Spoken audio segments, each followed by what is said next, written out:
Previously, Nothram and their other companions from the Land of Ravens found themselves in Sigil, the City of Doors. They set off with Valora in the lead, searching for a pub called the Lady Styx, with a warning to be wary of any doors, windows, cabinets, and the like, as any of them could potentially be a doorway to another part of the city or even another plane.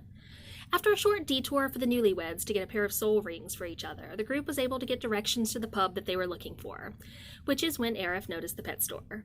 Despite several arguments as to why it was probably not the best idea, including Sib's suggestion of naming it R.I.P., Aerith purchased a miniature giant space hamster that she fell in love with. They continued on past a tree with a door in it advertising authentic Feywild cuisine before arriving at the Lady Styx. Once there, they settled in to eat, drink, smoke, and generally spent a fair bit of money to help their case when they attempted to bribe the owner. After some discussion of what they had to offer, Valora, Arian, and Iridian were taken upstairs to speak to the bullywug who owned the pub. They explained that they were looking for a doorway that led to the abyss, and after some back and forth, as well as a small opening bribe, the owner told them to enjoy themselves downstairs while he got some information for them. While they were waiting, Aerith and Zero decided that they wanted to go visit the restaurant selling food from the Feywild to see if it really was doing what it said it was doing. Saris and Zalar's simulacrum offered to go babysit.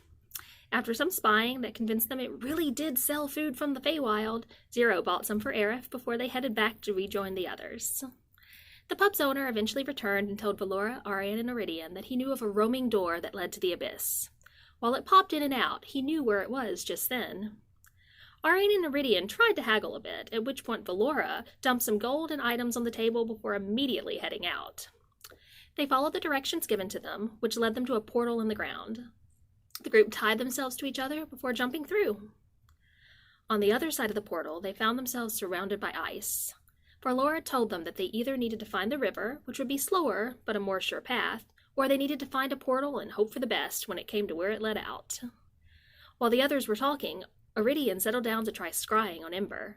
He was able to see her, bloodied and bruised in a dungeon cell. At the confirmation that she was alive, Sib tried casting Sending to speak to her. While it hadn't worked previously when Poppy had attempted it, Sib was able to get through. She ignored Ember's warnings that they shouldn't try to rescue her and told the others that they needed to hurry. Around that time, Arian noticed a pack of dire wolves headed their way. They set off at a sprint, but the wolves slowly got closer and closer.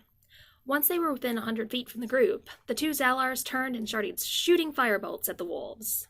And that is where we left off.